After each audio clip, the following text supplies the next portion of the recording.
Is there even a where you'd like to be after 2 weeks? Yeah, we want to be right here, right now. You know, our kids practiced really, really, really well tonight. We had a great morning and really practiced really well this afternoon. A lot of situations, 4-minute offense, third and medium and third and long, and 7-on-7.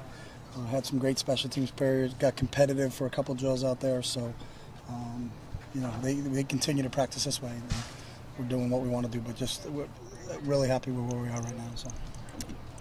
Coach, you're starting to maybe put groups together. I know you don't go with a starter or three different. Nothing Just yet. practicing as many reps as we can get. We're going to do that until the 22nd practice. So that plan hasn't changed. There's no reason to change it because it's working for us.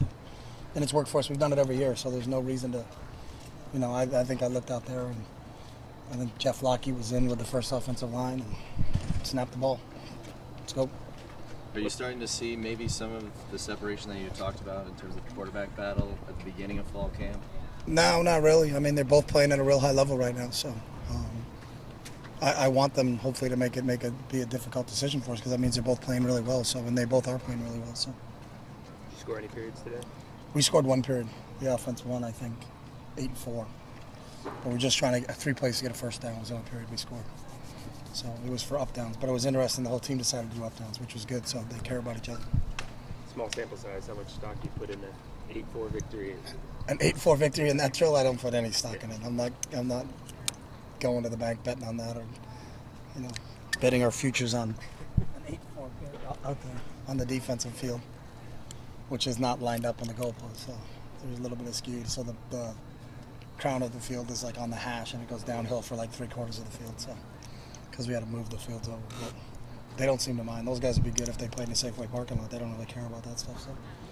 Lane Kiffin said he wouldn't vote his team number one in the spirit of the AP Top 25 poll. If you had a vote, where would you vote? I would never have a vote, and I don't answer hypothetical questions. And I've been asked twice since I've been the head coach to be in a coach's poll, and I refuse because there's absolutely no way. I could not tell you who a good team in the ACC is because we don't play them, and I'm not concerned. I've been baffled by polls. I don't know how coaches can vote. And I've refused to vote in it because just for that reason. I don't know if Virginia Tech's better than Florida State, and nor do I care if Virginia Tech's better than Florida State. It's got nothing to do with us. So you're given that choice every year then? I've been given the choice twice in 3 years, and I've said no both years because if I'm going to do something, I'm going to do it right. And there's no way I could tell you.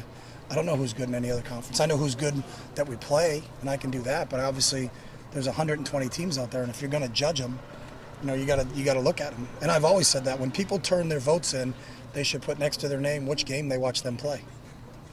But no one can do it, and that's the hard part. I'm not criticizing anybody that's in a poll, but I don't know anybody that over the course of a weekend can watch all 120 teams play.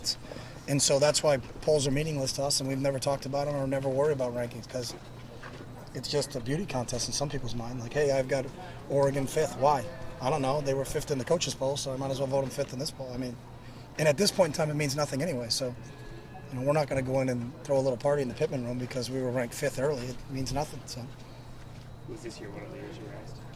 This year I was asked, yeah. I've turned it down, and I don't have enough time. I mean, I'm worried about my team, not worried about. I don't care about what's going on with someone else, and if they're ranked 17th, are they 17th or 18th? You know what? Who cares? I don't care. So. Could you talk about the secondary, the evolution of the secondary this year, and how they've improved? Well, we haven't played a game yet, so I don't know if that's true. But I mean, they're a year older. I think we had some young kids last year, and Terrence and Troy and Efo that really stepped up. 2 of them as a redshirt freshman, and 1 of them as a true freshman. So you hope the byproduct of their experience last year, playing in 14 games, you know, playing in a conference championship game, playing in the Rose Bowl, you know, and they have gotten better in my view, but we still have a game to play. You know, the interesting thing is just watching how I really think Avery Patterson and Brian Jackson and Eric Dargan are playing at a really high level right now. So, you know, they're the ones that played a lot of special teams and played some situations for us, but they didn't play a lot because we had Eddie Pleasant, you know, at one of the safety spots. So I think we probably, as a coaching staff, feel we got 8 guys we can count on right now, but we're still looking to see who the 9th and the 10th is. So. Do you watch a lot of those guys during practice? I mean, I know you're focused on the entire team, but do you sometimes? Yeah, I mean, because practice is segmented that way. So in 7-on-7, you're watching more of the DBs and the wideouts because the O-line and the D-line are doing something different. So it just depends on the period. But we get an opportunity. And then when you go back in and watch a film, you get a chance to study them. So when you're watching a wideout, you got to be watching a defensive back. You know, if hey, this kid's doing a great job getting open, well, who's covering him? And why is he open? You know, there's a give and a take, you know, in terms of that. or we have some wideouts that aren't doing a good job. Well, look, it's because Terrence Mitchell's doing a good job covering, or Efo, or Troy, or one of those guys. So you get to observe them all. You guys do anything as a team tomorrow? Yeah, we got a lot of work tomorrow. We got a leadership thing in the morning. We got helmets and videos, and then we got a thing over at Camp Harlow. So we got a full day on the docket tomorrow. Jake Fisher, as a true freshman last year, obviously had quite the impact as a reserve that you've seen so far in a couple of weeks, and kind of taking those steps. And has really now matured. You know, Jake was really a tight end in high school, so really his first full-time taste of offensive line. He played a little bit, but not as much coming here. And I think he's really, he's not the freshman anymore. Worrying about what is that call that makes me do the ball snap. He's got some maturity. He's obviously grown physically. And is going to be one of the guys, obviously losing Asper and Weems, that I think we're all counting on to step up. But the fortunate thing for us is he got a chance to play, so it's not going to be his first time stepping on the field when we play against Arkansas State. He played in the opening game down at LSU in Cowboy Stadium, so it couldn't get much more difficult to start for him, and he handled it really well.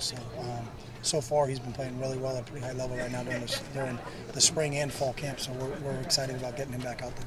Any trepidation? I mean, such a young guy potentially playing key position out there and tackle, right side. I mean, he did it last year. Yeah. He did it last year, so if there was any trepidation, it would have been last year against LSU, but we threw him in a mix. So